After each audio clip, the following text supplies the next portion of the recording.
Also, I am just people. Remember that. So your guess is as good as mine why people want to just tell Claude to do this and that for them. Like, that's not going to work. I mean, maybe it will. Maybe it will. I can't tell you that stuff. Not a financial advisor. Can't get financial advice.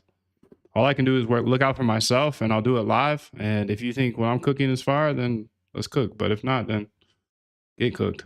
Layer Zero may have enabled the largest DeFi exploit of 2026. The 290 million wasn't a surprise. It was Layer Zero design choice coming due. Worth understanding that Layer Zero actually is before assigning blame. Make sure it's not too long. Layer Zero is the messaging layer that moves value between blockchains. When a token is bridged, Layer Zero is what tells the destination chain, yes, this is locked on the other side. Release the wrapped version. Layer Zero secures those messages through something it calls decentralized verified network, DVN. In theory, DVN is a group of independent nodes that must all attest a cross-chain message is real before it executes. In practice, Layer Zero made a design choice. Every app gets to pick its own DVN setup, and Layer Zero enforces no minimum. An app can require 5 of 7 independent verifiers, or 2 of 3, or 1 of 1. Kelp DAO picked 1 of 1. That was Layer Zero's lab's own node.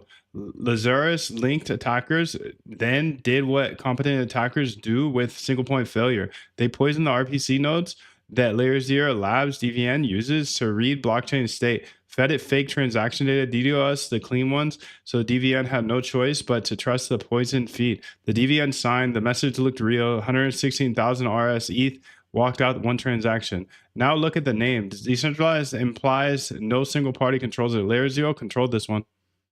Network implies more than one node. There was one. Verifier implies verification, single signer isn't verification, it's a signature. Yeah, that's actually facts, B. Nice tag.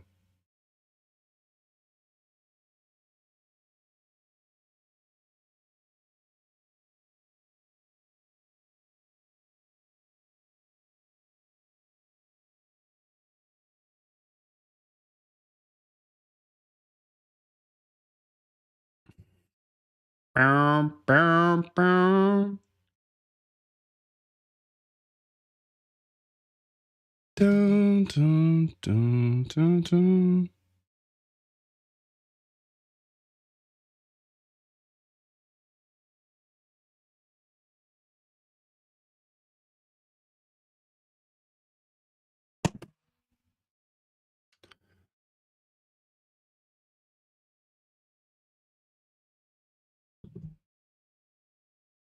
Still going, huh? Damn, this is a lot.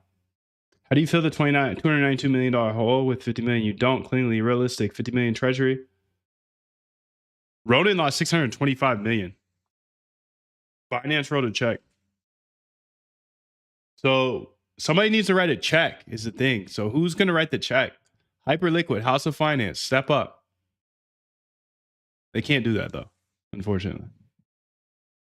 Wormhole, 320 million. Jump filled it instantly because Jump is Wormhole's backer. Holders eat 80%. That's the honest answer. 100% utilization cascade. Next 48 hours, 72-hour tape. Lenders stuck. Borrow rates will go 200-500% as algos rates pin vertical.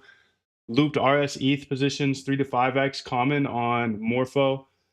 Margin called reflexive dump. Pendle YT prints. PT gets crushed. LRT basket. Aave governance emergency pauses RS ETH. It's another thing. They pause RS ETH, so it's not decentralized. Just fucked up, dude. Finger pointing equals legal positioning. Layer Zero publishing, we warned you, is building the legal record that Kelp accepted the risk. Kelp silence equals lawyers said shut up. Legally and practically, RS ETH holders eat it. Token terms almost certainly disclaim liability. Kelp blinks first within 5 to 10 days with a recovery token. They need to keep that protocol alive. Is crypto decentralized? Blunt answer is no. Ethereum consensus held, but the messaging layer that actually moves value didn't. DVN modularity is real. In spec, theoretical in practice. Most integrators pick one of one layer 0 labs because multi-DVN costs gas, latency, and engineering hours.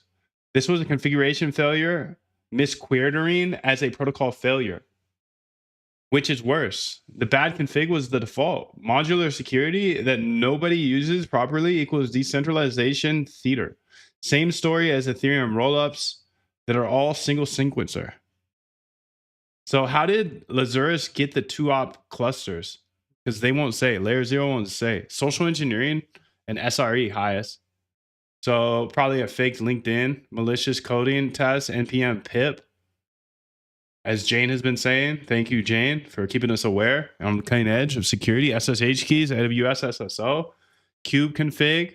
One human with prod access to both clusters collapses the independent claim. Ronin, WazirX, Radiant, all trace back to this. Number two, the number two way they could have got access. Supply chain via npm/go module. Poison dev dep or op geth build time. Okay, so these are just different ways they might have got access to it. Independent clusters means nothing if one human, one CI pipeline, or one artifact registry